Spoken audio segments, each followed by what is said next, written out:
A wonderful reminder that time and time again, every day, every single day that we experience is a day closer to the day in which God or Jesus will come. So, every day we are reminded that anytime soon, He will come eventually.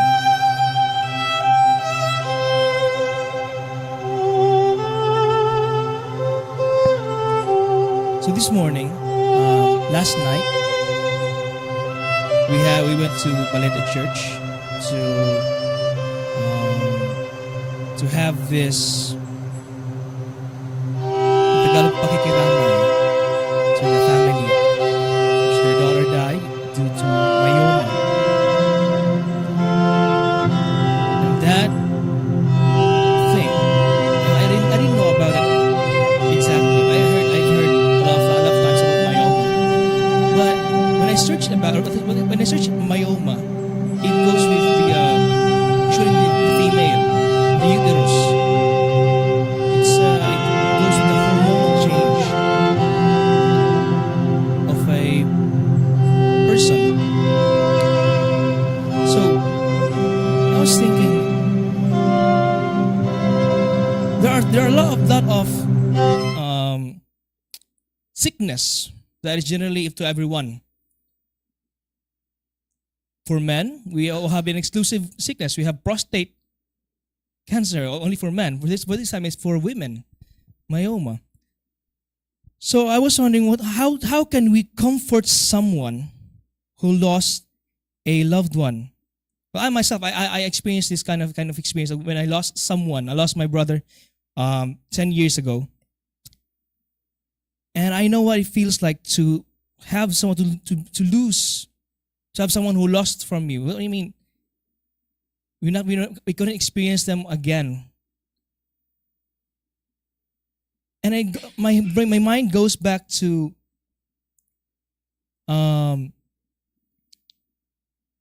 this verse in which I'm gonna use it today, in Romans chapter 8 verse 28. I'm sure some of you are familiar with this one, right? Romans 8 verse 28. All things work together for good to them that love God. It is very common. Now, when I was studying in IAS, we have a subject called hermeneutics. In this hermeneutics, we need to dissect the verse, open it, stumble it around, figure out what's in that verse. And then I thought about this verse, Romans 8 verse 28. And I connected it with theodicy. Are you familiar with theodicy? Theodicy is a theological concept, which means God is not part of the suffering in this world. Because it always asks the same question. If there is a God, why is there suffering? Why would someone die? Why would someone have sickness? Why would someone experience suffering? If there is a God, That is the usual premise to some agnostics, to some who are skeptic about God's existence. So PowerPoint's not working, so I'm just gonna go finger point. The concept of theodicy, it leaves out God, that it's not involved in all everybody's suffering. We suffer. Yes. The question is why? Why do we suffer? In Richard Rice's statement, all suffering is intended for good, as a reference to Romans 8 verse 28. But we know that suffering is caused by evil. And evil is caused by sin. So it goes to the prerogative that we suffer because of sin. In Augustinian's concept, I mean, in his defense, or in somebody's concept, if God created everything, did God create evil? How so? If God created everything, did God also create evil? If you say no, then it goes back to the question, to whom did evil come from? It comes from Lucifer. If God, then goes back again to the question, if God knows everything, He knows that Lucifer will sin. Therefore, sin, God knows that Lucifer will sin, therefore He creates Lucifer, He created evil. It goes back to the sequence. Goes back to God. That is the concept. In Augustinian's view, this is Augustinian of Hippo in 300 AD, somewhere around 300 AD, he said that God made everything good. If God made everything good, did He create evil? Well, I was thinking about last night when we arrived there. I immediately went inside the church, looked at the body, and I could remember my brother there in that coffin. I could see his body on that ate. How could someone die so easily? I mean, we know a lot of people around us. We know someone, everyone. We don't expect them to leave us too early. We know that somebody just went to Batanas, but we know that they'll come back eventually. But when someone dies, it's a matter of uncertainty. It's a matter of uncertainty. Of course, we'll miss them. Of course, we'll long for their presence. But will we ever see them again? It goes back to that question. Now, when I go back, when I point out theodicy, in the Bible there's also theodicy. I'll go back to in Genesis.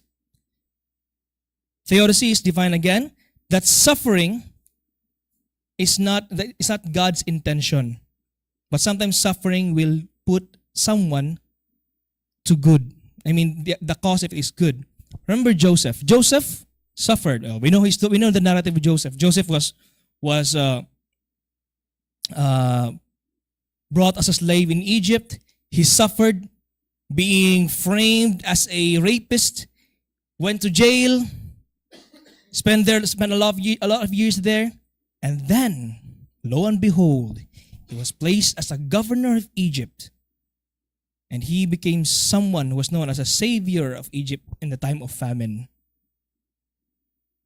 In the last chapter of the story of Joseph, he said that everything is intended. He said, "You mean evil against me." He said to his brothers, "You mean to hurt me, but God meant it for good." That is theodicy. But God meant it for good. Daniel, being taken out as captive in his home in Jerusalem in 605 AD, BC, brought to Babylon in a place where everything is foreign, including the food. Well, as we know, Daniel didn't accept the food. But God blessed him because he stood his ground and remained on his principle. And lastly, Job. Job suffered a lot. But we know that the outcome of Job is all about the resilience of, even though everything around us is against us, yet he remained faithful. So what is the theodicy in Romans 8 verse 28? Can you show Kuya the verse? What is the theodicy here? And we know that all things work together for good. All things work together for good. Does that mean suffering will lead to good? If it's all things works together for good to those who love Him. Another question: if you love Him, does it mean that you are now you can benefit that all things work together for good because you love Him? Is it conditional? If you love God, all things will just gonna be okay.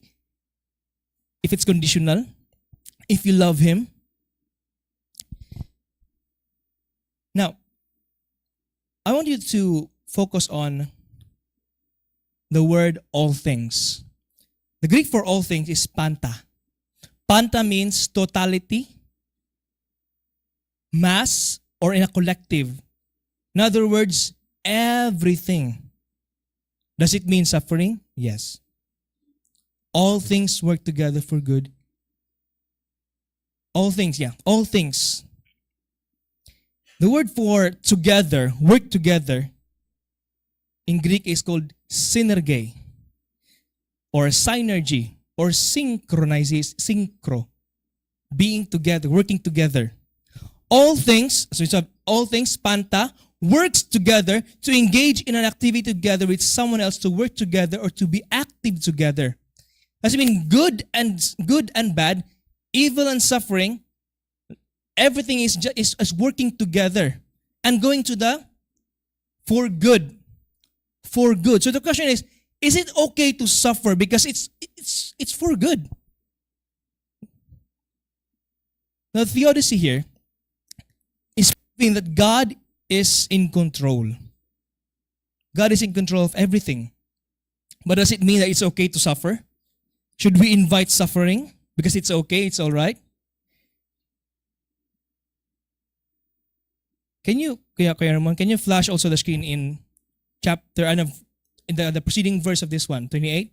I'm going to use 29 and 30.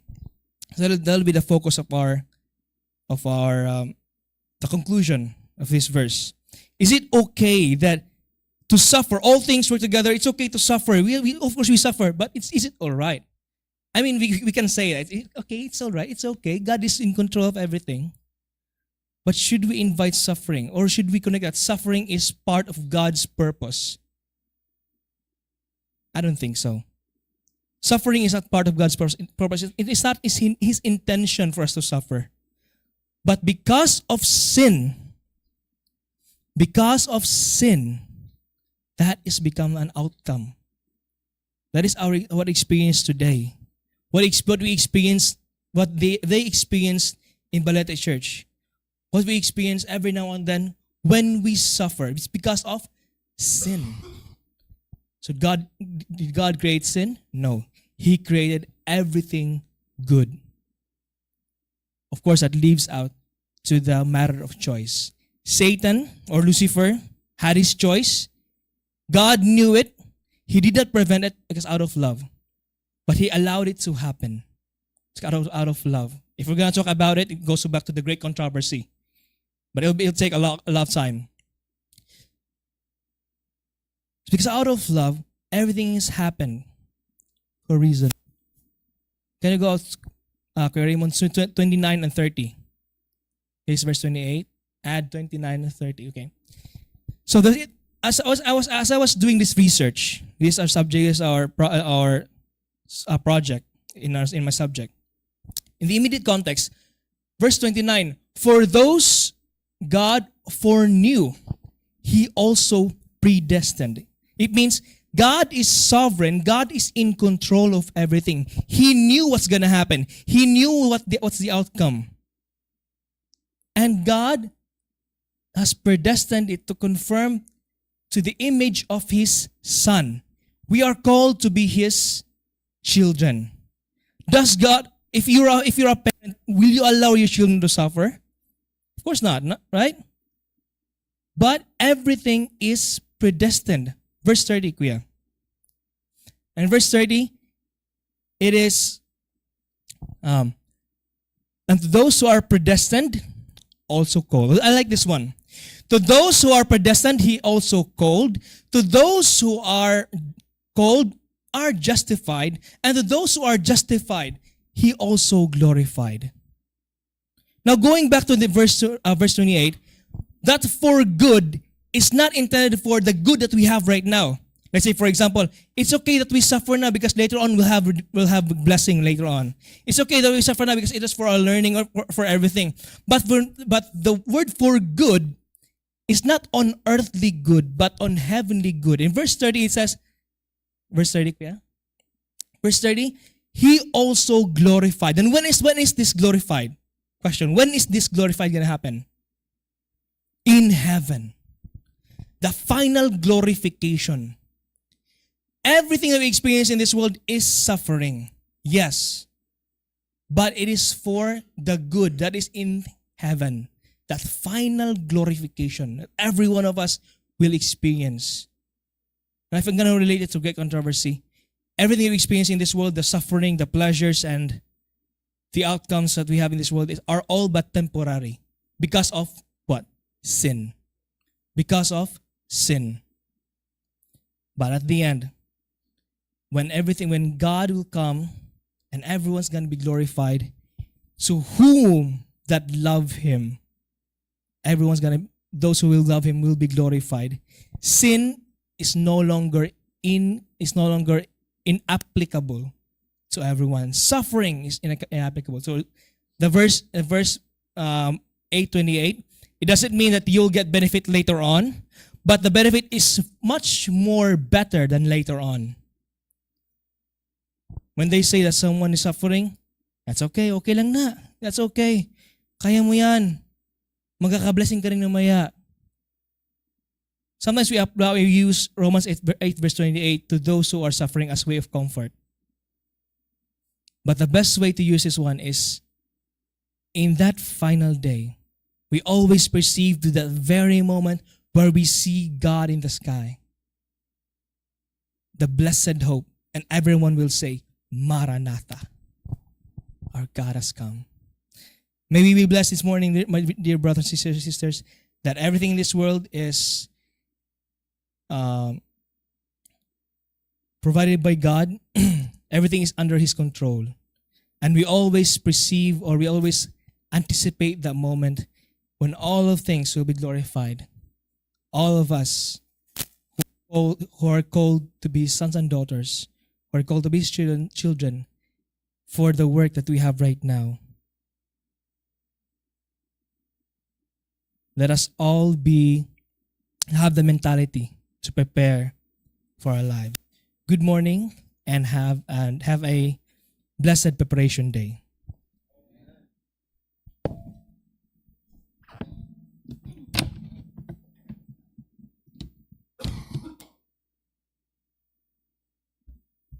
Thank you so much, Padre PJ, for the inspiring message. Now, as we come together in God's presence, let us humble ourselves, our hearts, as we come in united prayer.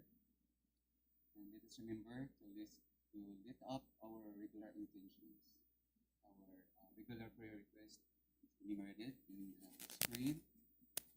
Let's continue to pray for our families, for good health and protection, and missionaries in the field.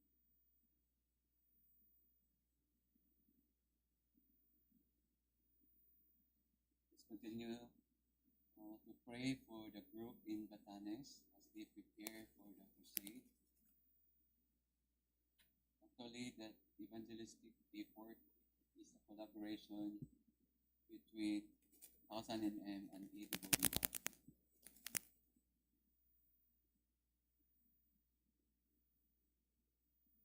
We continue to pray for Pastor Han in Korea as he promotes 1000mm and meet donors.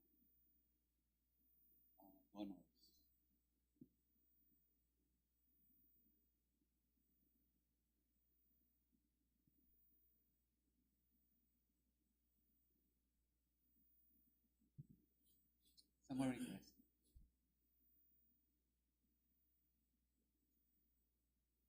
As we also include Jim. Hopefully this is the last check-up and we can travel to its mission field. So if none, with faith and trust in the Lord, let us now pray by